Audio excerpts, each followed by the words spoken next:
Okay. My final thing. Jordan, I'm very excited to talk about this. You keep asking about it, and I finally get to hear about it.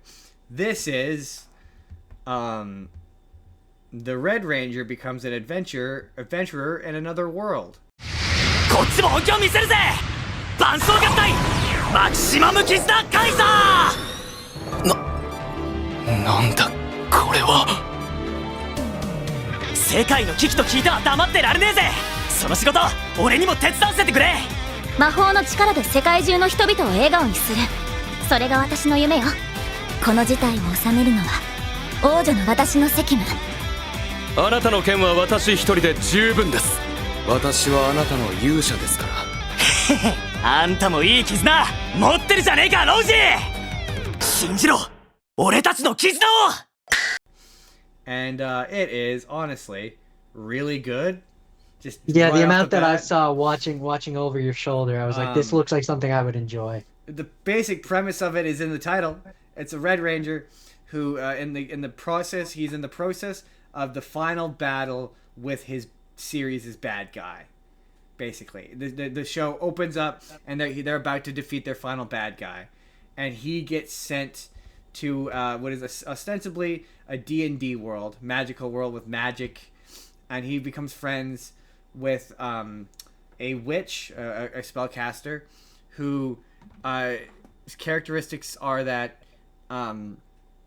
her dad used to be what they call, I think, the wand of the whatever, basically the wand of Gamelon. Basically, the king's right hand wizard, basically, and she. Oh, Merlin. Yeah, she wants to be that. That's her characterization, and the fact that she has huge boobs. I mean, that's pretty important. That the fact that she has huge boobs is a major part of her character. Just they constantly reference it. Always, there's multiple shots. Multiple scenes of her mostly naked in a bathtub and made watching this on the airplane very awkward. Yeah, it did. Yeah, no, this will be one that I will enjoy thoroughly. But so and basically you're a Power Ranger, Super Sentai gets dropped into a fantasy world, and all they do is poke holes in the logic of it. And it's like a D&D world, and they all have there's a point where they join the Adventurers Guild or whatever, and they have their stat cards, and she's got the stats of a typical wizard.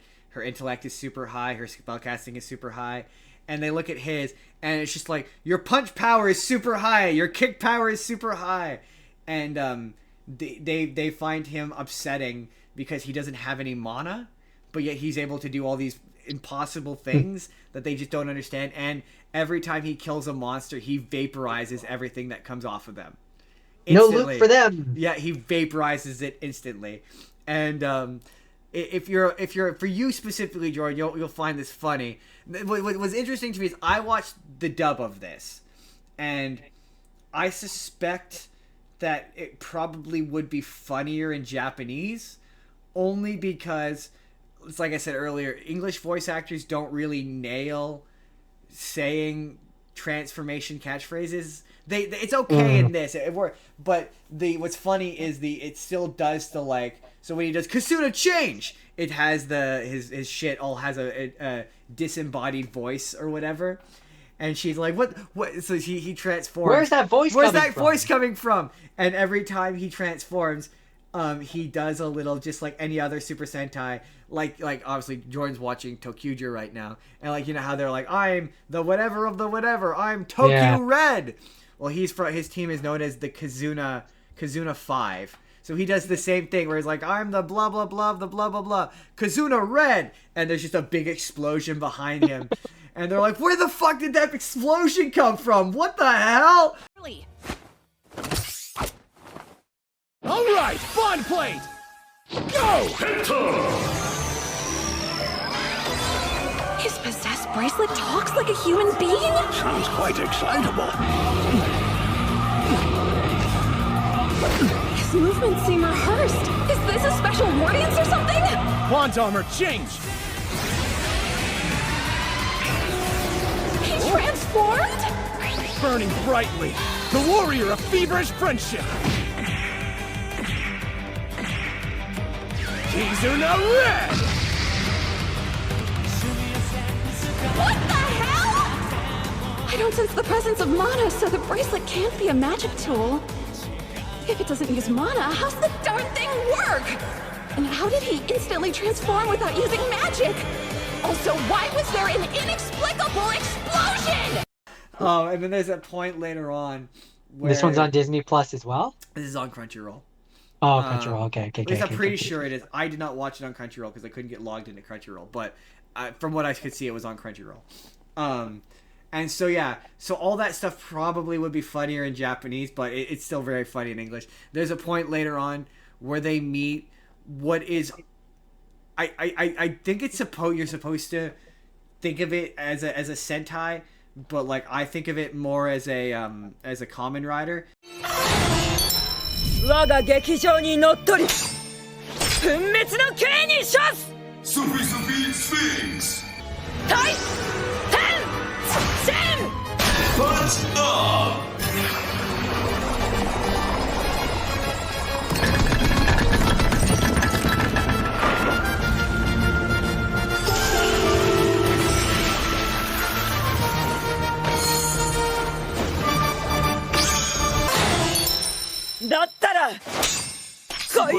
Tsukunabe! What's up?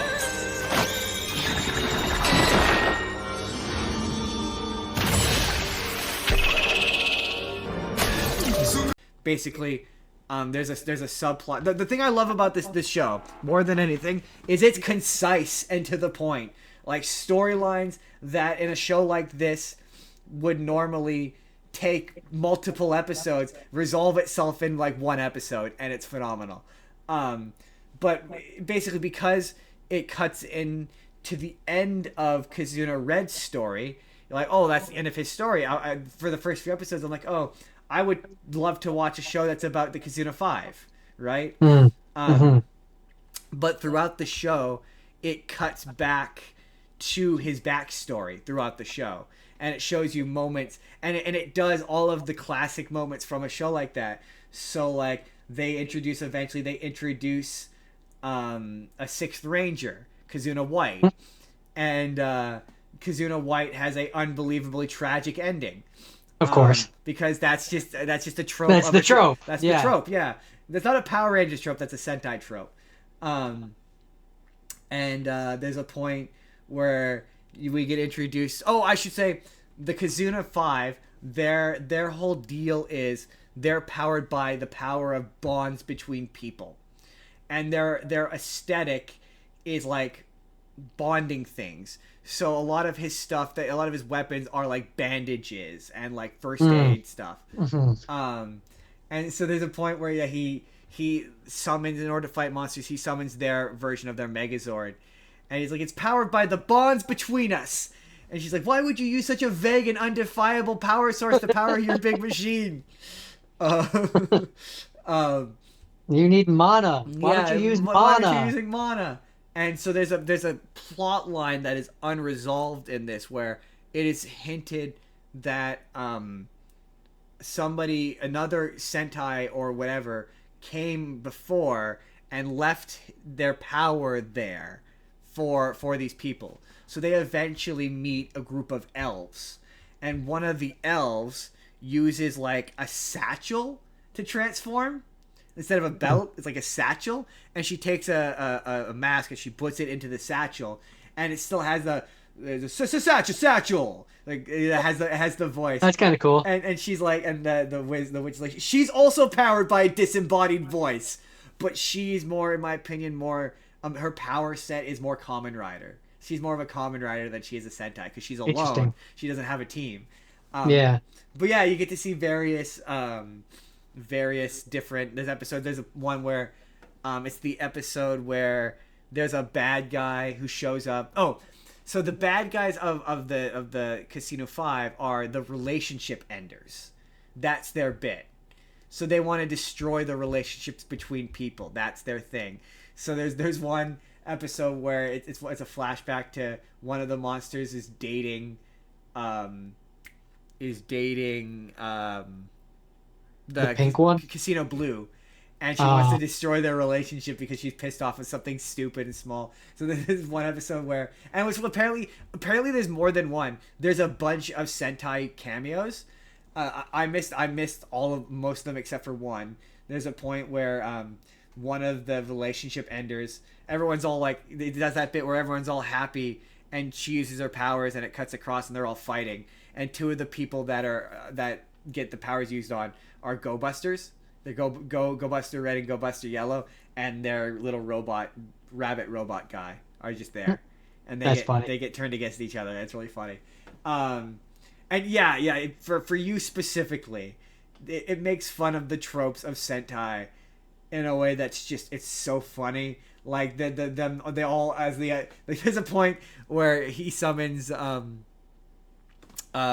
like, you know how every Sentai team has a big gun where they all combine and they use a big gun. They use the big gun and it blows up the guy and they're all doing a pose at the end. And they're like, why are we all doing poses?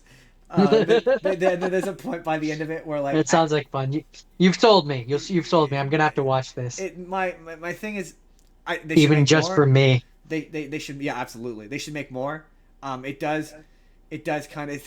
There's a big final fight. It ends in such a fashion that it's like, this feels like we're ending this in the middle of this.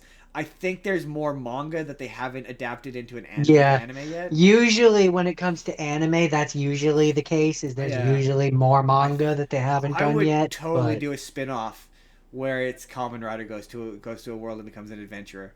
I would totally do that. But like a modern Kamen Rider. Like, this is making fun of modern Sentai and how ridiculous it is and how their shit takes 1,000 years to happen. Like, it needs to be with a silly belt and a silly transformation device. Like, it needs to be a modern Kamen Rider. But there's a funny bit where the team at the end, the team back in the regular universe, because it's really interesting. The ending of the show, it cuts to them in the universe he came from, and from their perspective, it's the ending of a Sentai has played out, where it's like basically the ending credits of it is basically like the ending of the Kasuna 5 show. So like from their perspective, the Red Ranger has disappeared and he's dead, and they've replaced him with a new character. A new person who is like, early on in the show, there's an episode where they show they call it, the guy's name is Red. They show Red's backstory, and it does the episode where in Power Rangers it would be the Wolf Ranger from Wild Force, where it's the bad guy who's actually your friend, and or the Green Ranger, yeah. Where it's the bad guy. It's the bad guy who he feels familiar, and then the twist is that he's your friend. It's that monster. And there's an episode where it's like it's entirely dedicated to that conflict. And like if this were the regular version of that show, there'd be several episodes dedicated to them going back and forth and him eventually becoming. It gets to the end, and now obviously trope of that show, he's joined their team now as a good guy. And it plays out like that. That's a post-credit scene for a show like that, where it would be end and you'd think the Red Ranger had sacrificed himself and he's dead, and now there's a White Ranger and he's a new guy. You don't really get to see him. He's just you get a brief hint at him, and then he shows up in the summer movie as a main character, right? But yeah, you could definitely, if they're not doing more of this, they should. It's really funny. It's well animated. The dub is good. It's funny. It doesn't it's like I said, modern anime, when it comes to dubbing, they don't feel a need to censor anything. No, not really. Not in the same way that they used to. Oh, so there's certain things where when you say them in English, like they're directly translated from the English, and when you say them in English, they sound silly. An example of that is yes. I'm trying to think of one, Go Busters. Go Busters is Tokume Sentai Go Busters, which I don't remember what Tokume means, but it's basically something squadron Go Busters, right? So they refer to it to the Casino 5, the something squadron Casino 5, right? Whereas in Japanese, they would just call it Sentai. Sentai translates to squadron in English. Sentai, it's the same thing as what sounds cooler, Sentai or squadron. Well, yeah, I mean, that's why when they brought the Sentai stuff to North America, that's why they called them Power Rangers, not Power Squadron. Right, because squadron sounds lame, but that's what they're called in Japanese. Rangers sounds marginally cooler. Right, exactly. But that's what they're... So when they calls them the something squadron, you're like, oh, in Japanese it would be something Sentai. Yeah, well, that's where, like, if for me, if I was doing the dubbing, I just would have... I would have changed certain things and not done literal translations. Yeah, I would have called like, them Sentai. It would have been like whatever Sentai, and it would have... Or like if you want to call them that something not like if you want to attribute it to something North American in the dub to appeal to the North Americans, I would have called them Rangers. I mean, he's the Red Ranger. I imagine they probably... Well, they do call him the Red, because it is called Red Ranger Ghost Tour. So it is he is technically called a Ranger, but the team itself would just... It's sort of how I'm like, don't say transform if you're gonna do Kamen Rider in English. Just say henshin. Yeah. Henshin is a perfectly acceptable, foreign enough sounding code word that it works. But yeah, it's a good show. Good week. I did not have a bad time at all this week. Hey there, everybody. It's N-Card Justin here. Let me know down in the comments. Have you seen the Red Ranger becomes an adventurer in another world? And if you haven't, would you? You should. It's good. It's fun. But let me know what you're thinking down in the comments down below. In the meantime, if you'd like to see the full podcast that this is from our 5th anime episode, you click the box on the left. If you want to see a random video that YouTube thinks you're going to enjoy, click the box on the right. Hit subscribe if you haven't already. We put new videos out 7 days a week. Or if you'd like, you can just leave this video a like. We'll see you all in the next video. Have a good day, everybody.